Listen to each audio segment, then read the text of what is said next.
Hello students, तो स्वागत है आप सभी का आपके अपने यूट्यूब चैनल पाठशाला पर। आज हम स्टार्ट करने वाले हैं 10th क्लास की history chapter 1 the rise of nationalism in Europe.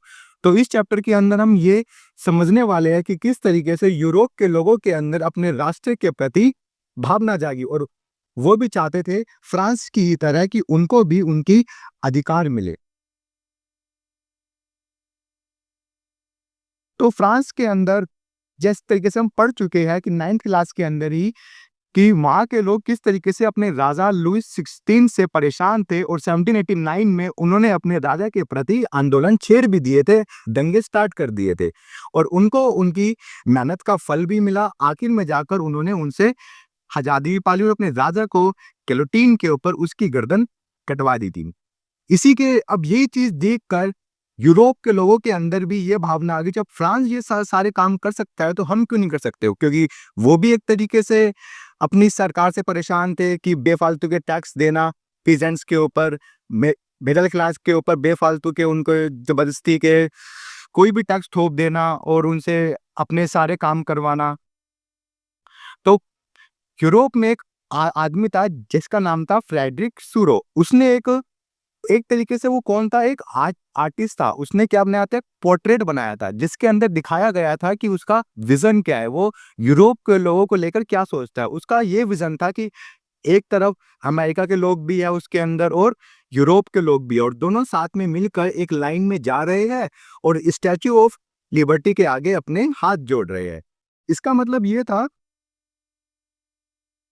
कि उसके दिमाग में ये चीज थी कि यूरोप के लोगों का को भी उनके अधिकार मिलने चाहिए और साथ में एक तरीके से उनके अंदर एकता की भावना भी आनी चाहिए और वो एब्सोल्यूटिज्म को एक तरीके से पूरी तरीके से खत्म कर देना चाहता था, मतलब कि तानाशाह को।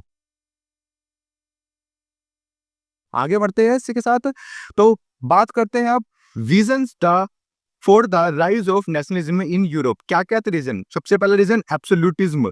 एब्सोल्यूटिज्म का मतलब होता है कि सिर्फ मैं ही मैं, मतलब राजा ने जो एक बार हुक्म दे दिया उसके आगे उनकी जनता जरा सा भी बगावत नहीं कर सकती। अगर जिसने भी मुंह खोला तो उसका सर काट दिया गया। तो ये बात तो गलत हुई ना कि अगर राजा जो चाहता है वही हो।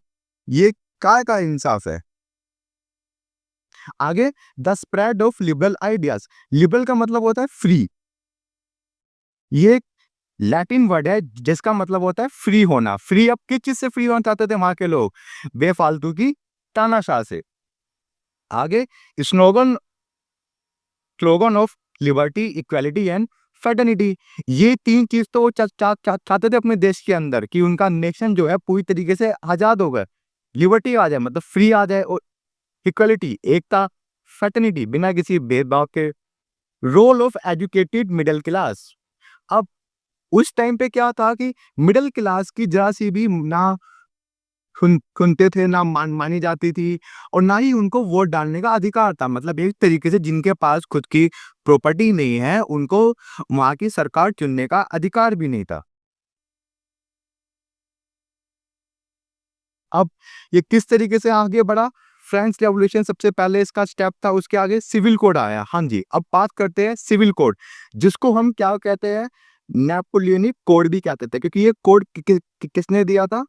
नेपोलियन ने दिया था। अब नेपोलियन के हिसाब से इस कोड के अंदर क्या क्या था? From the very beginning of the French revolutionaries introduce various measures and practices that could create a sense of collective identity amongst the French people. Later, Napoleon introduced the revolutionary reforms in the administrative field which is known as Civil Code 1804। कब आया था ये? 1804 के अंदर। अब इस civil code में क्या दिया हुआ था? सिविल कोड कह लो या फिर नेपोलियनिक कोड कह लो, इसके अंदर क्या क्या बातें की गई कि evolution of the privileges based on the birth, कि जन्म के साथ जिसको जो अधिकार मिलते हैं वो चीज गलत होती है। मतलब अगर कोई बच्चा अमीर के घर में पैदा हुआ है या फिर किसी राजा के घर में पैदा हुआ है तो उसके अधिकार अलग हो गए। अब एक गरीब का बच्चा है उसको अधिकार अलग हो गए। मतलब कि राजा का बेटा तो राजा ही बनेगा और गरीब का बच्चा हमेशा गरीब ही रहेगा। ये कहा कि इक्वालिटी हुई। आगे equality before law and secured right to property. Equality before law, इस वर्ड का मतलब ध्यान से समझना, इसका मतलब होता है कि लॉ से पहले इक्वालिटी होनी चाहिए। मतलब कि अगर राजा ने जो लॉ बना दिया कि पीजेंट्स के लिए अलग लॉ है और वहाँ के एब्सोल्यूट्स पीपल के लिए अलग लॉ है, तो ये एक तरीके से जो पीजेंट्स लोग हो गए, जो मिडिल क्लास लोग हो गए, उनके लिए तो एक तरीके से रूल बना दिया गया कि तुम हमेशा नौकर ही रहोगे, तुम हमेशा हमारी सेवा ही करते रहोगे। And secure the right of property, और हर एक को प्रॉपर्टी का पूरा राइट होना चाहिए। इसका मतलब ये नहीं हुआ कि तुम अगर पीजेंट्स हो या फिर तुम ब्राउन पीपल हो तो तुम्हारे पास प्रॉपर्टी रखने का तुम्हारे पास अधिकार ही नहीं है।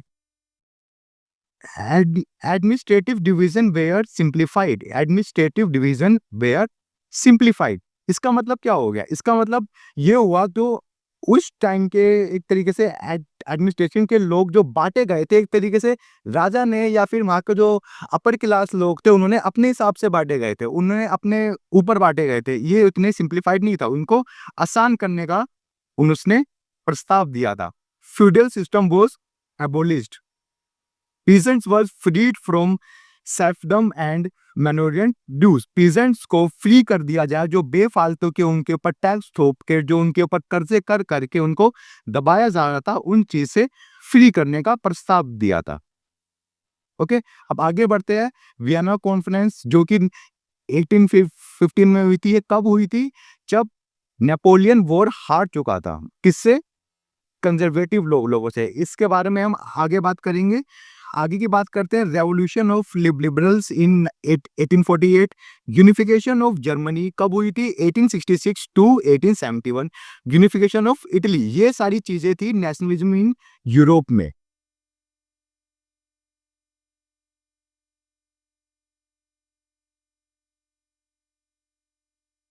आगे बढ़ते हैं, लिबरल नेशनलिज्म की बात करते हैं हम। ठीक है, लिबरल का मतलब मैंने पहले ही समझाया था आपको, क्या मतलब होता है? फ्री होना किसी भी चीज से। अब इसके अंदर क्या क्या स्टेप्स थे?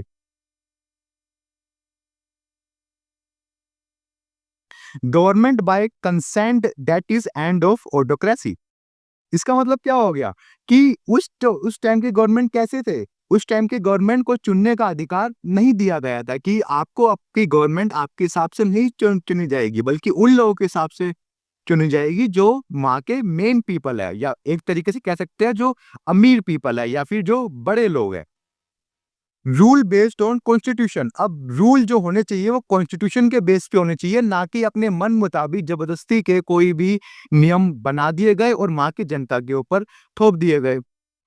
पार्लियामेंट्री फॉर्म ऑफ गवर्नमेंट, अब गवर्नमेंट कैसे होनी चाहिए? Parliamentary form. अब पार्लियामेंट्री फॉर्म में क्या होता है? पार्लियामेंट्री फॉर्म का मतलब ही यही होता है कि उसके अंदर अपोजिशन भी होंगे, एक तरीके से कि आपने अगर कोई भी रूल पास करना चाहते हो तो उसके ऊपर पहले बातचीत होनी चाहिए, ना कि सीधा कि थोप देना कि ठीक है मेरा ये फैसला है, इसको पास कर दिया जाए और लोगों के ऊपर थोप दिया जाए। एंड ऑफ प्रिविलेजेस, इसके बारे में हमने बर्थ बर्थ के बारे में बात करी थी। जो बर्थ के ऊपर लोगों को प्रिविलेजेस मिलते हैं, या फिर जो चर्च के लोग होते हैं उनको प्रिविलेजेस मिलते हैं, टैक्स फ्री होना, या फिर उनके मन मुताबिक जो से भी उनको लैंड चाहिए उनको हड़प लेना, चाहे वो लैंड किसी की भी हो।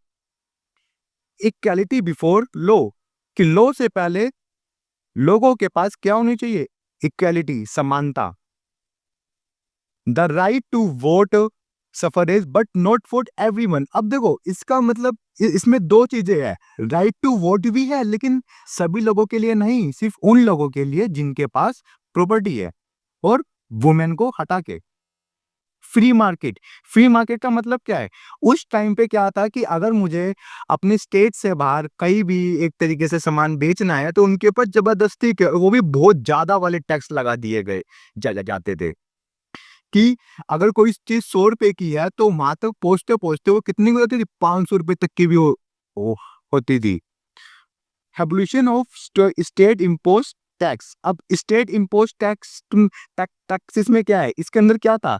जो स्टेट इम्पोज टैक्स में है, इसका मतलब ये है एक तरीके से कि जो एक स्टेट की स्टेट गवर्नमेंट थी, वो जो बेफालतू के बिना सेंट्रल गवर्नमेंट से पूछे जो टैक्स थोप दिए जाते थे, उन टैक्सेस के बारे में ये कौन से टैक्स जो ऐसी गिर दिए जाते थे।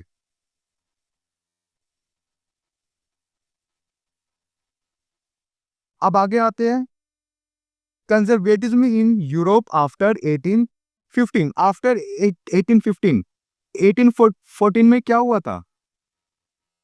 इस साल के अंदर वहां के 4 राज्य थे। कौन कौन से थे? Prussia, Britain, Austria and Russia. इन चारों कंट्रीज ने मिलकर किसको हराया था? नेपोलियन को। फिर इसके बाद इन लोगों ने क्या स्टार्ट कर दी? अब इन्हीं चार लोगों इन्हीं चार कंट्री को हम क्या कहते हैं? कन्वर्टेज्म। अब ये लोग क्या चाहते थे?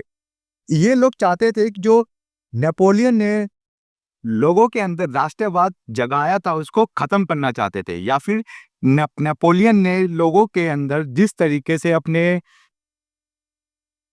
राष्ट्र के प्रति प्यार जगाया था उसको खत्म करना चाहते थे, और लोग बगावत को खत्म करना चाहते थे। अब उनके हिसाब से क्या था? Napoleon was defeated in 1815 after his European government were driven by the spirit of conservatism as a political philosophy. Conservatism stress on the importance of tradition, established institution and custom, and preferred gradual development to quick change. Conservatism का मतलब क्या था? जो परंपराएं चलती आ रही है उसी को ही आगे कंटिन्यू करना, ना कि और नई परंपरा को लेके आना टाइम के हिसाब से। In the background, a summit called the Congress was organized at Vienna.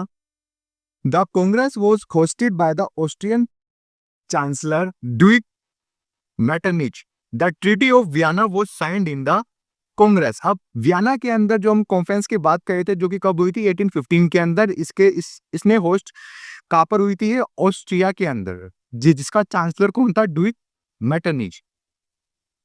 Features of treaty of Vienna in 1815। अब इनके क्या क्या फीचर्स के बारे में बात कर लेते हैं। The Bourbon dynasty was restored to power in France.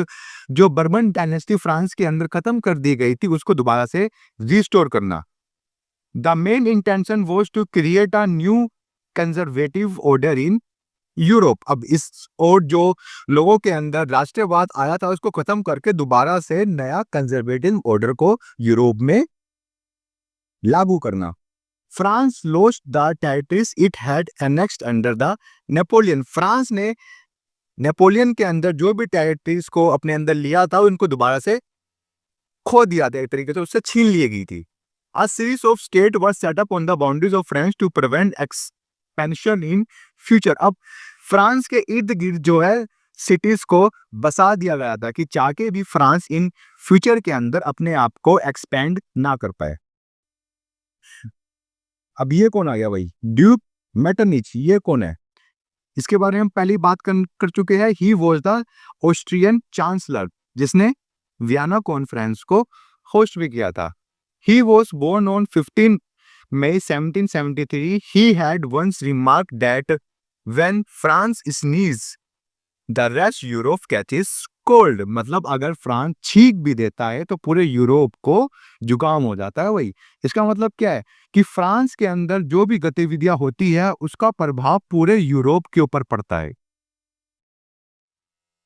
He took a prominent part in Congress of Vienna and dominated the European political from 1814 to 1848. He acted as the restorer of the old regime and the reconstruction of Europe after the Napoleonic War. एक तरीके से इसने क्या क्या काम किए थे? इसके ऊपर ये जिम्मेदारी दे दी गई थी जो नेपोलियन ने अपने टाइम में चेंजेस किए थे उसको दोबारा से रिस्टोर करना। अब नहीं पर एक आदमी आता है जिसका नाम था ज़ुज़ुक मैज़िनी। अब ये एक तरीके से कौन था? ये पूरी तरीके से नेशनलवाद था। He was born in Genoa in 1807. He became a member of secret society of the Carabinieri. अब इस सीक्रेट सोसाइटी कौन थी? ये वो सारी सीक्रेट सोसाइटीज थी जो कंजर्वेटिव के लोगों के आने के बाद छुप गई थी, क्योंकि उनके आने के बाद इनको छुपना पड़ा था। As a young of 24 he was sent to exile. उसको 24 साल की उम्र के अंदर ही जेल के अंदर भेज दिया गया था 1831 for attempting a revolution in Liguria. He subsequently founded two more underground societies. इसने अपने अंडर में दो और सीक्रेट सोसाइटीज को बसाया था। क्या क्या नाम था उनका? Young Italy in Marseilles and then young Europe in Berne. Mazzini's relentless opposition to monarchy and his vision of democratic republic threatened the conservatism। अब इस आदमी से, जुजुप मैजिनी से पूरा यूरोप डरता था, क्योंकि जो कन्वर्टिज के लोग थे वो क्या चाहते थे? दोबारा से अपनी वही परंपरा लाई लेके आना, अपनी तानाशाह लेके आना, राजशाह लेके आना। लेकिन ये क्या चाहता था? ये लोगों को डेमोक्रेसी से आगे बढ़ना था, उनके राइट्स उनको कहना चाहता था। Metternich described him as the most dangerous enemy of social order। Metternich ने उसको एक खिताब भी दिया था कि ये आदमी सबसे डेंजरस इंसान है। किसके लिए? सोशल ऑर्डर के लिए। मतलब जो वो चीज करना चाहते हैं उसके लिए ये आदमी सबसे डेंजरस है। ये उनके होने नहीं देना चाहता था। आगे बढ़ते हैं, बात करेंगे यूनिफिकेशन ऑफ जर्मनी। कब हुआ था ये? 1866 एंड 1871 के अंदर ये हुआ था। अब इसके अंदर अब देखो, उस टाइम में क्या था? जर्मनी नाम का कोई देश था ही नहीं। उस टाइम में छोटे छोटे एम्परर्स थे जो कि उस जगह के ऊपर रूल करते थे। अब इसके मेन फीचर्स क्या है? Unification in the Germany leadership of Prussia। The chief minister of Prussia, Otto von Bismarck, was the chief architect। 3 wars over 7 years with Austria, Denmark, France ended in Prussian victory and completed the process of unification। अब ये जो 7 साल war चली, किसके साथ? Australia, Denmark और France के साथ। एंडेड इन प्रूशियन विक्ट्री के बाद ये प्रोसेस पूरा हुआ। एक तरीके से जर्मनी देश बसाया गया। इन जनवरी 1871 the Prussian king Kesar William one was the proclaimed German emperor. 1871 के अंदर प्रूशियन किंग को, जिसका नाम था केसर विलियम फर्स्ट। अब इसके पहले कौन था? विलियम फोर था। William four. अब लेकिन इसकी बीच में ही डेथ होने की वजह से कौन बना दोबारा से? विलियम फर्स्ट आया। अब विलियम फर्स्ट ने ये काम किसको दिया था? कैवियोर को दिया था। इसके बारे में हम आगे देखते हैं, वो कौन था? The new state place strong emphasis modernising the currency, banking, legal and judicial system in Germany. अब उस टाइम पे क्या था कि हर एम्परर की, मतलब एक तरीके से हर स्टेट की अपनी अलग करेंसी थी, जिसको लेकर टाइम टू टाइम क्या होते रहते थे? विवाद वगैरह, कि अगर हमको वहां पे कोई सामान बेचना है या खरीदना है तो उनकी करेंसी के हिसाब से हम कैसे लेन देन कर सकते हैं। तो उसने नई करेंसियां लेके आई, बैंकिंग सिस्टम को किया लागू, लीगल जुडिशियल से को लेके आए। आगे unification of Italy in 1859 to 1870। अब इसी के साथ बात करेंगे किसकी? इटली के बनने की। Italy was divided into 7 states. During the 1830s, Giuseppe Mazzini put together a program for the unification of Italy। The revolutionary uprising of 1831 and 1848 फिर इसके बारे में देखो, पहले से बढ़ चुके हैं ना, कि जो 1831 और 1848 के अंदर रेवोल्यूशनरीज ने ट्राई किया था वो फेल हो गए थे। और फिर उसके बाद कौन आया था? Through a tactful diplomat alliance with France, Sardinia Piedmont succeed in defeated Australian forces in 1859। 1859 के अंदर क्या हुआ था? 1859 के अंदर जुज़ेप्पे मैज़िनी को जो जिम्मेदारी दी गई थी, उसने एक तरीके से नोट के हिस्से को पूरे अपने अंडर में लिया था। फिर उसके बाद in 1861 emperor Emmanuel second was proclaimed king of united Italy. अब 1861 के अंदर साउथ के बचे हुए हिस्से को भी अपने अंडर में ले लिया था। फिर जो बीच का हिस्सा था उसने अपने आप ही सरेंडर कर दिया कि भाई नॉर्थ और साउथ तो जा चुके हैं, हम बेफालतू में क्यों पंगे ले। तो 1861 में विक्टर इमैनुअल दी सेकंड को वहां का राजा घोषित कर दिया गया। देखो अब यहाँ पर कौन आया है, काउंट कैमिलो डी कैबियोर। अब ये कौन है, ये एक तरीके से सीएम था कहाँ का, सर्दिया का। इसको किसने दी थी जिम्मेदारी, विलियम फर्स्ट ने दी थी कि भाई जाओ किसी भी तरीके से जर्मनी को इकट्ठा करो। The tactful diplomatic alliance with France and also engineered by the Cavour and thus Austria could be defeated the unification of Italy and made possible.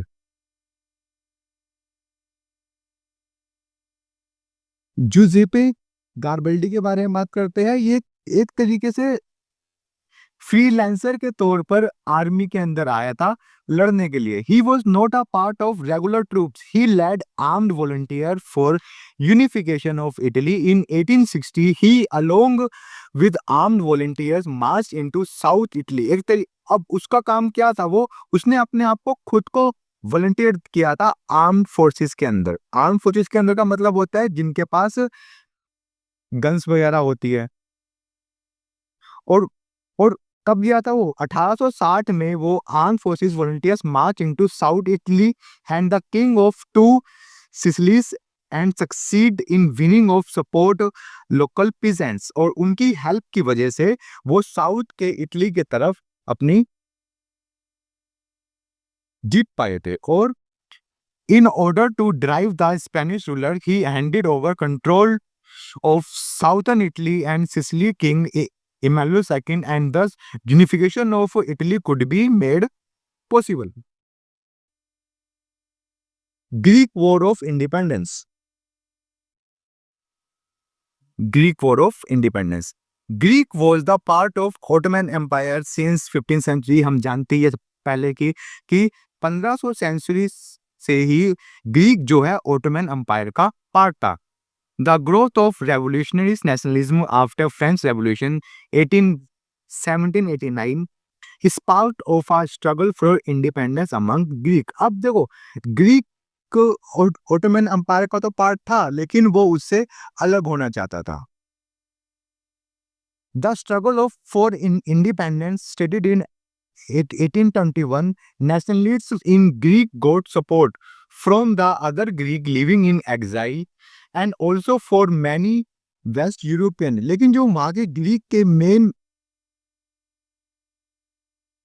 Nationalist लोग थे उनको जेल के अंदर डाल दिया गया था क्योंकि उन्होंने 1821 के अंदर क्या करने की कोशिश करी थी, अपने आप को आजाद करने की कोशिश करी थी। मैनी पोइट्स एंड आर्टिस्ट ने उनका साथ दिया, उनके बारे में छापा।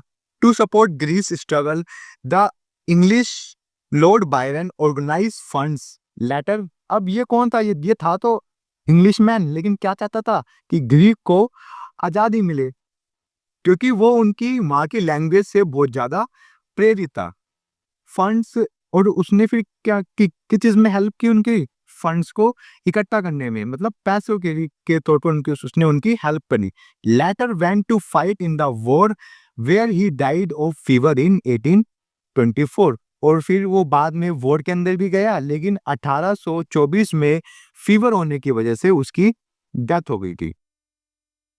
The treaty of Constantinople of 1832 recognized Greece as an independent nation. Nationalism in Britain. The formation of nation stated was the result of its sudden upheaval of revolution, but was the result of a long drawn out process. There was no British nation prior to the 18th century. अब 1800 सदी के अंदर क्या था, उस time पे British nation को इतनी प्रायोरिटी नहीं दी जाती थी कि भाई ब्रिटिश ही तो है, ठीक है, उनको उतनी इंपॉर्टेंस नहीं मिलती थी। The English nation steadily grew in wealth, importance, and power, was able to extend its influence over the other nation of island. English nation में ने फिर धीरे-धीरे क्या करना शुरू करा, अपने आप को ग्रो करना शुरू किया, वेल्थ के तौर पे, पावर के तौर पे, और अपना एक तरीके से और आइलैंड के ऊपर अपना इम्पोर्टेंस दिखानी स्टार्ट कर दी। The English parliament seized power from monarchy in 1888। English parliament ने क्या कर दिया, मोनार्ची को खत्म कर दिया। कब? मोनार्की को खत्म कर दिया कब? 1688 के अंदर। उसके बाद क्या हुआ था? The United kingdom of great Britain was formed in 1707 with England and Scotland. 1707 के अंदर द ग्रेट ब्रिटेन जो है इस्टेब्लिश कर दिया गया। किसके साथ किया था? इंग्लैंड और स्कॉटलैंड के साथ। After the failed revolt of 1798, Ireland was forcibly incorporated into the United Kingdom। अब आयरलैंड को भी उन्होंने फिर फोर्सफुली क्या किया, अपने अंडर में लेके यूके का ही पार्ट घोषित कर दिया। The symbol of new Britain was actively promoted. फिर उन्होंने अपना एंथम भी लेके आए, अपनी लैंग्वेज को जो है नेशनल लैंग्वेज के तौर पे घोषित कर दिया गया। आगे nationalism and imperialism, Balkan problem. अब ये चीज क्या है, ये नेशनलिज्म एंड इंपेरियलिज्म और बाल्कन के अंदर ऐसा क्या हुआ था? देखो, नेशनलिज्म तो अच्छी बात है, राष्ट्रवाद, लेकिन जब यही राष्ट्रवाद हद से गुजर जाए और अपने अंडर ही अपने आसपास की कंट्री को मतलब इंक्लूड करने लगे कि ठीक है हम ही हम है, बाकी सब पानी कम है, तो ये चीज क्या कहलाएगी? इंपेरियलिज्म। बाल्कन के साथ भी कुछ ऐसा ही हुआ था। The Balkans was visions of geographically and ethnic variation compromising modern day Romania, Bulgaria, Albania, Greece, Macedonia, Croatia, Slovenia and Serbia. एक तरीके से बाल्कन के अंदर ये सारे स्टेट्स आते थे। The inhabitants of their areas were broadly known as the slaves. A large number of Balkan was under control of Ottoman Empire. The spread of idea of romantic nationalism। ये romantic nationalism का मतलब क्या है? Romantic nationalism का मतलब एक तरीके से ये नहीं है कि हम अपने राष्ट्रवाद के कुछ भी कर रहे। रोमांटिक नेशनलिज्म का मतलब है लोगों के अंदर, उनके राष्ट्र के अंदर प्यार की भावना जगाए। किसके जरिए? कविता के जरिए। और देखो, जैसे कि हम अपने भारत देश को क्या कहते हैं? भारत माता। तो वैसे ही उस टाइम में भी वहां के पोइट्स कंट्री को एक तरीके से वुमेन के तौर पे शो करते थे कि हमारी कंट्री वुमेन की तरह है। In the Balkans to the gather with the disintegration of Ottoman Empire made this vision very explosive. One by one, European subject nationalists broke away and declared their independence as the different Slavic nationalists। अब देखो, ये जो हमने इतने सारे countries के जो states की जो बात करी, जो उस टाइम पे जो बाल्कन का हिस्सा थे, ऑटोमन एम्पायर के अंदर में आते थे, एक तरीके से वो उनको स्लेव्स के तौर पे व्यवहार करता था कि भाई ठीक है, तुम हमारा हिस्सा तो हो लेकिन हमेशा हमसे नीचे ही रहोगे। अब इस चीज से वहां के लोग परेशान थे, तो उन्होंने फिर क्या किया? बगावत छेड़ दी और धीरे धीरे अपने आप को इंडिपेंडेंट करने लगे। During this period, there was intense rivalry among the European power control over this area. This further complicated matter. This led to series of war। अब इसी वॉर को हम क्या कहते हैं? वर्ल्ड वॉर 1 के रूप में भी देख सकते हैं। Visualization of nation। Artists in the 18th and 19th centuries portrayed a country if it is were a person nation were coated as a female figure. देखो इसके बारे में पहले मैंने थोड़ी देर पहले समझाया था कि जैसे हम अपने देश को, अपने भारत को भारत माता के रूप में पूज्य मानते हैं, वैसे ही वहाँ के जो उस समय के जो आर्टिस्ट थे 18 और 19 सेंचुरी के अंदर, वो अपनी कंट्री को पर्सन के रूप में पोर्ट्रे करते थे, और वही पर्सन में किसमें, फीमेल फिगर के अंदर। The female form that was chosen to personify the nation did not stand for any particular woman। अब इसका मतलब ये नहीं था कि जो वहाँ की रानी वगैरह थी, जो मतलब और जो भी इम्पोर्टेंट लेडी थी उसके रूप में दिखाएंगे, नहीं, ऐसे ही किसी भी वुमेन के फिगर के रूप में अपने देश को पोर्ट्रे करते थे। अब इससे क्या होता था, इससे वहाँ के लोगों के अंदर अपने देश के प्रति भावना जागती थी। Whether is sought to give the abstract idea of the nation a concrete form। Thus female figure को हम क्या कहते थे, इसको allegory of the nation. In France she was christened. अब फ्रांस के अंदर क्या नाम दिया गया था, Marianne, as a popular Christian name which underline the idea of the people nation. Similarly Germania के जर्मनी के अंदर इसको हमने क्या नाम दिया, Germania, become the allegory of the German nation. Frankfurt parliament. Frankfurt parliament का मतलब, देखो इसके बारे में तो पहले भी हम देखो समझ चुके हैं क्या हुआ था फ्रैंकफर्ट पार्लियामेंट के अंदर। जैसे कि हम पार्लियामेंट की जब हमने बात की थी, in the German region a large number of political association whose members were middle class professionals, businessmen and prosperous artisans came together in the city Frankfurt। अब फ्रैंकफर्ट के अंदर जो कि जर्मन के लोग थे इकट्ठा हुए, कौन कौन थे उसके अंदर, मिडिल क्लास लोग थे, बिजनेसमैन थे और कुछ बड़े लोग भी थे। वो फ्रैंकफर्ट के अंदर इकट्ठा हुए थे, क्यों, जर्मनी को इकट्ठा करने के लिए। ऑल फॉर्म, और उन्होंने वहां पर क्या करी फिर, decided to vote for an old German national assembly. उन्होंने वहां पर अपनी खुद की जर्मन असेंबली को फाउंड किया। ऑन 18 मई 1848 इसके अंदर 831 मेंबर्स थे। March in a festive procession to take their places in the Frankfurt parliament convened in the church of saint Paul. और कहां पर हुई थी ये, चर्च के अंदर, क्या नाम था उसका, Saint Paul. They drafted a constitution for a German nation to be headed by a monarchy subject to a parliament. When the deputies offered the crown on these terms to Friedrich William IV, King of Prussia, he rejected। अब इसके अंदर देखो एक तरीके से इसके अंदर importance तो दी गई थी, लेकिन उन लोगों को छोड़ दिया गया था। किन लोगों को, जिनके पास प्रॉपर्टी नहीं थी, वुमेन्स को। तो इन लोगों ने इनका साथ देना बंद कर दिया, जिसके रिजल्ट क्या आया, ये अपनी वॉर हार गए थे।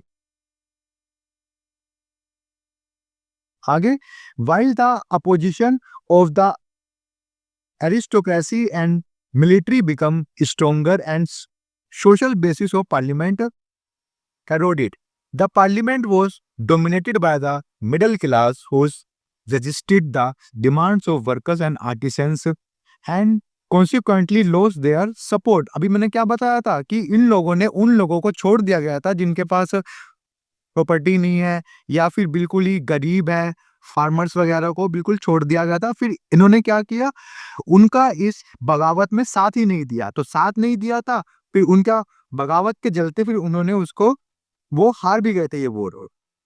इन the end troops were called in and assembly was force to disband. फिर उसी के जरिए उस असेंबली को डिसबैंड मतलब कि डिसकंटिन्यू कर दिया गया। तो इसी के साथ आपका चैप्टर खत्म होता है। लास्ट इसके सिंबल्स के बारे में, उससे significance symbol, broken chains, being freed, brush. अब इसके अंदर जो हमने वर्ड्स पढ़े हैं उनके एक तरीके से मतलब देखते हैं। ब्रोकन चेन का मतलब क्या होता है कि अपनी जंजीरों को तोड़ना। क्या मतलब है इसका, फ्री होना। ब्रेस्ट प्लेट विद ईगल, कि एक प्लेट के ऊपर एक ईगल खड़ा हुआ है।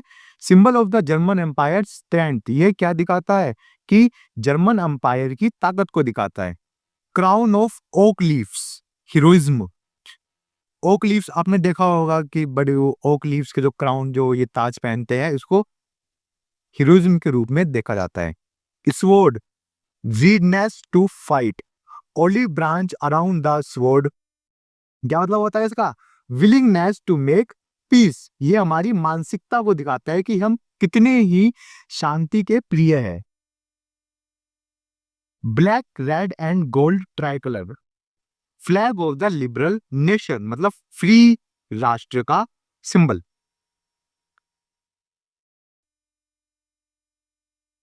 Race of the rising sun, becoming new era, एक नए युग की शुरुआत। ये स्टैम्प है, ये किसकी है? ये पिक्चर ऑफ मैरीन की, 1850 picture of Marianne was printed on it, represent republic of France.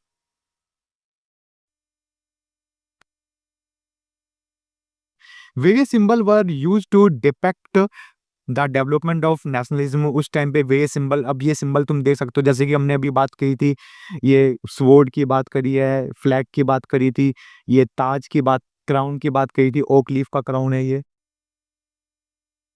Major statement किसने दी थी? ये याद कर लेना, किसने दी थी? मेटरनिच ने। कौन सी है पहली? The French sneezes rest Europe catches cold, कि अगर फ्रांस छींक भी देता है तो पूरे यूरोप को जुकाम पड़ जाता है। और कौन सा दिया था? Mazzini is the most dangerous enemy of our social order, कि वो वो चाहते हैं अपने कन्वर्टिज्म को प्रमोट करना, इसके आगे सबसे बड़ा उनका दुश्मन कौन खड़ा है? मैजिनी। इसी के साथ साथ आपका चैप्टर खत्म होता है। तो अगर आपको वीडियो पसंद आई हो तो अपने दोस्तों के साथ शेयर करो, लाइक करो, सब्सक्राइब करो। तो अगले पार्ट में मिलते हैं।